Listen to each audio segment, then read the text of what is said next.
Maintenant au point numéro 7, intitulé Le temps du combat. Vous avez donc dans cette partie du cours une ligne du temps.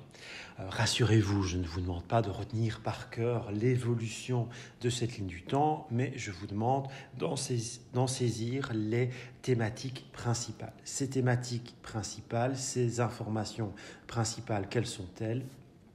Eh bien, je vous ai présenté lors des vidéos précédentes les conditions de vie, les conditions de travail totalement déplorables de ces hommes, de ces femmes, de ces enfants qui vont devoir aller travailler dans les charbonnages, travailler dans les usines fabriquant divers produits. Eh bien, la conséquence même principale de ces conditions de vie et de travail déplorables peut se résumer par l'apparition des premières grandes manifestations ouvrières, et ces manifestations, vous allez le voir, elles vont vite même dégénérer en de réelles révoltes. Ces manifestations, ces révoltes, eh bien, elles sont là, elles ont existé également pour permettre aux ouvriers de pouvoir revendiquer notamment des améliorations dans les conditions de travail et parallèlement revendiquer de mieux vivre. Que devez-vous retenir globalement de ce point numéro 7 ? Eh bien, comme pour chaque thématique en histoire, vous devez savoir répondre à la question du quand. Quand se passent ces différentes révoltes, ces différentes manifestations conduisant aux premières revendications du monde ouvrier ? Eh bien, je crois que vous l'avez compris, ça se passe à l'époque de Léopold II, dans la deuxième moitié du XIXe siècle, jusqu'à l'extrême fin du XIXe siècle. Et ça continue, bien entendu, avant la Première Guerre mondiale, avant 1914, soit au début du XXe siècle. Vous devez aussi pouvoir répondre à la question du où, de pouvoir localiser ces premières grandes manifestations, ces premières grandes révoltes ouvrières. Bien, écoutez, c'est, je crois, assez simple à comprendre. La réponse paraît assez simple. Et c'est là où il y a le maximum d'ouvriers, le maximum de travailleurs que l'on rencontre justement ces premières formes de revendication. Autrement dit, dans les grands bassins industriels, la région de Charleroi, du Borinage, du centre, la région liégeoise, verviétoise et autres. Donc vous voyez, c'est toujours la même zone géographique qui nous intéresse dans cette thématique. Il est aussi très intéressant de poser la question des conséquences. Ces revendications qui vont se développer ou plutôt ces manifestations qui vont se développer en véritable révolte parfois, à quoi vont-elles mener ? Eh bien, progressivement, nous allons voir un nouveau parti. Vous aviez déjà les libéraux, vous aviez déjà les catholiques qui formaient les deux gros partis au début de la naissance du Royaume de Belgique. Et ici, on va voir apparaître dans la deuxième partie de ce 19e siècle, un troisième parti qui deviendra, avec les décennies, un parti incontournable. C'est le POB pour Parti ouvrier belge.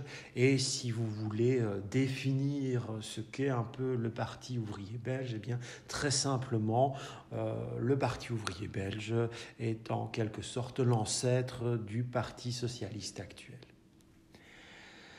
La deuxième grande conséquence de ces manifestations, fort heureusement, c'est de constater qu'avec les décennies, eh bien, l'on va voir quelques mesures qui vont tenter d'améliorer le sort de ces ouvriers, de ces hommes, de ces femmes, de ces enfants obligés au XIXe siècle de travailler dans les usines, de travailler dans les mines.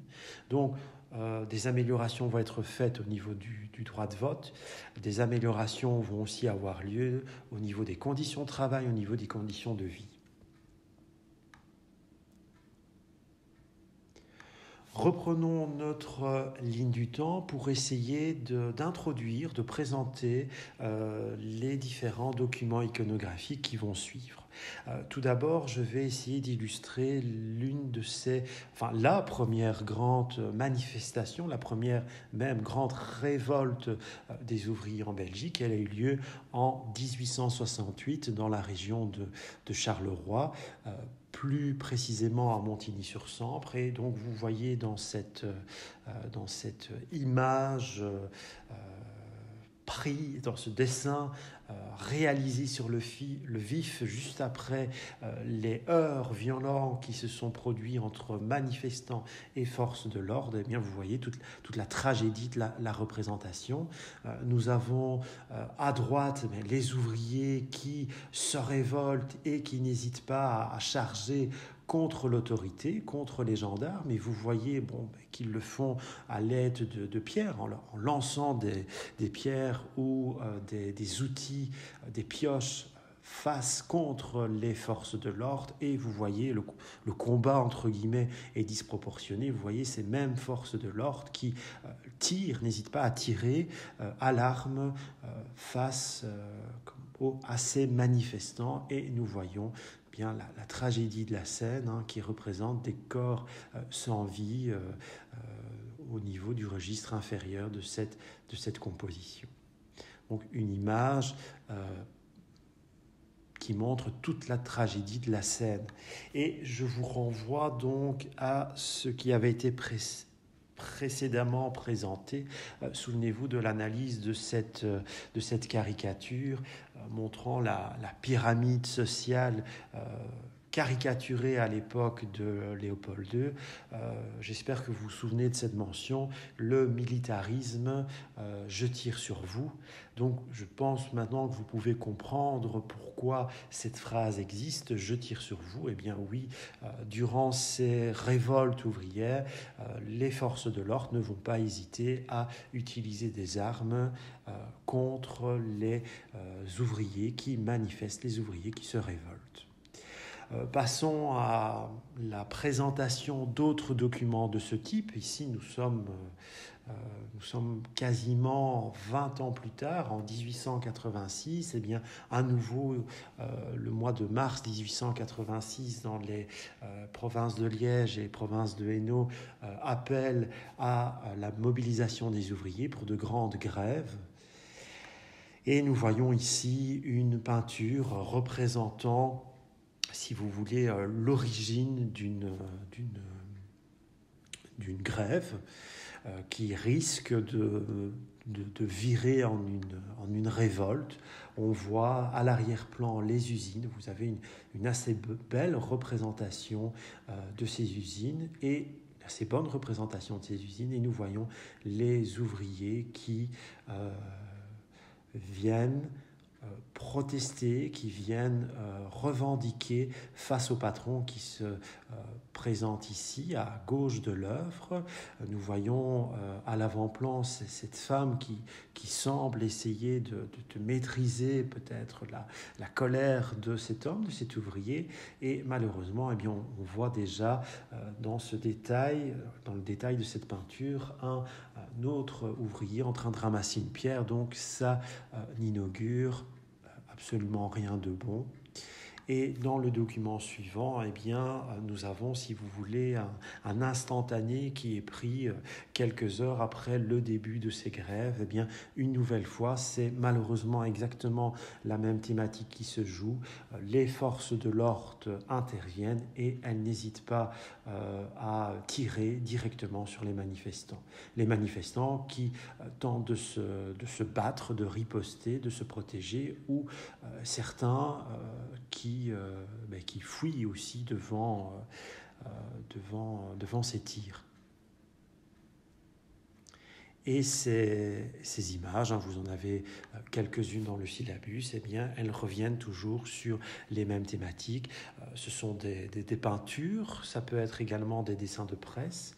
Alors, vous en avez encore 2 qui vous sont proposés.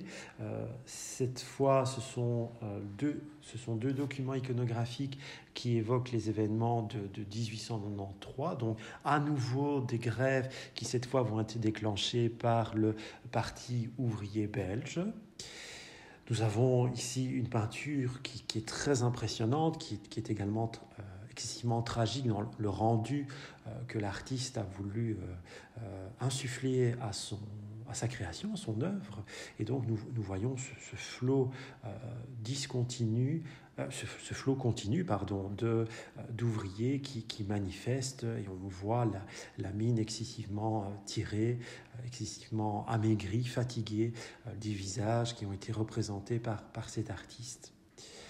Le calme, si vous voulez, d'une certaine manière, avant la tempête. Et ici, donc, nous sommes toujours dans l'année 1893, eh bien, nous avons une évocation des émeutes liées à ces fameuses grèves de 93.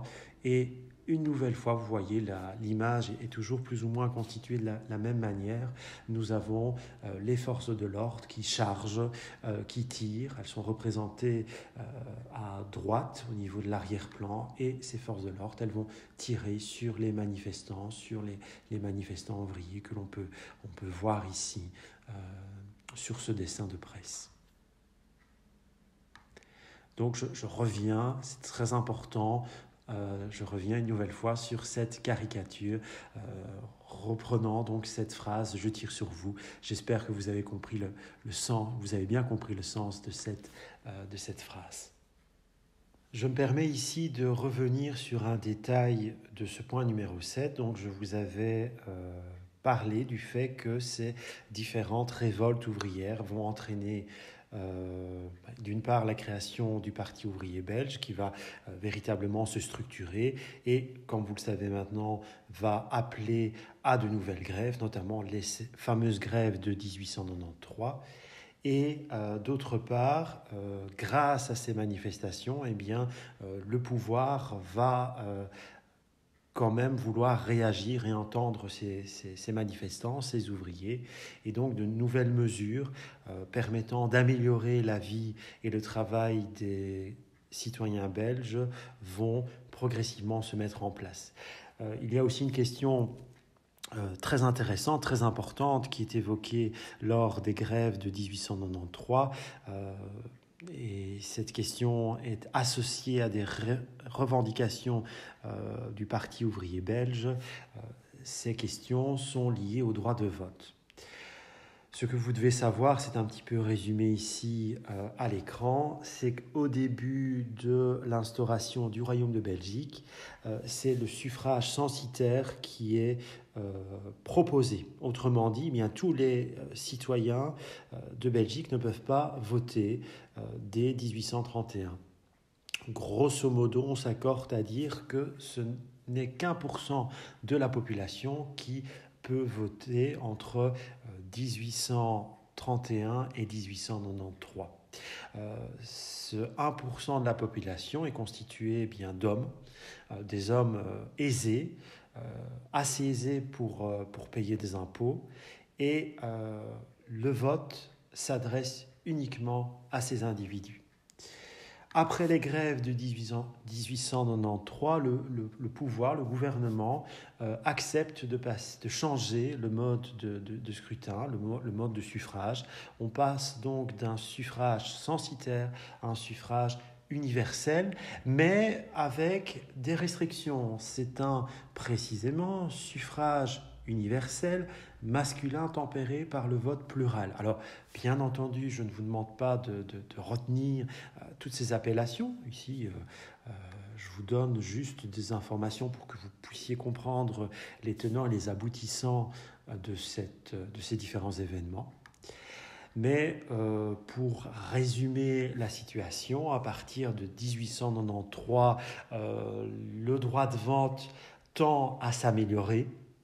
En effet, maintenant, tous les hommes âgés de plus de 25 ans ou suivant le cas de plus de 30 ans peuvent voter, qu'ils soient riches ou moins fortunés. Tous les hommes en Belgique de plus de 25-30 ans ont droit à une voix lors des différents scrutins, lors des différents votes, mais il est à constater que nous avons toujours une partie de la population, certains hommes qui, eux, peuvent avoir droit à une ou deux voix supplémentaires parce qu'ils représentent certaines catégories. Ils sont pères de famille, ils détiennent des possessions, ils détiennent un portefeuille imposant, important. Donc voilà, nous ne sommes pas encore dans un suffrage universel ouvert à tous, mais il y a déjà, à l'extrême fin du 19e siècle, des améliorations qui ont lieu grâce notamment aux multiples grèves, aux multiples revendications du monde ouvrier.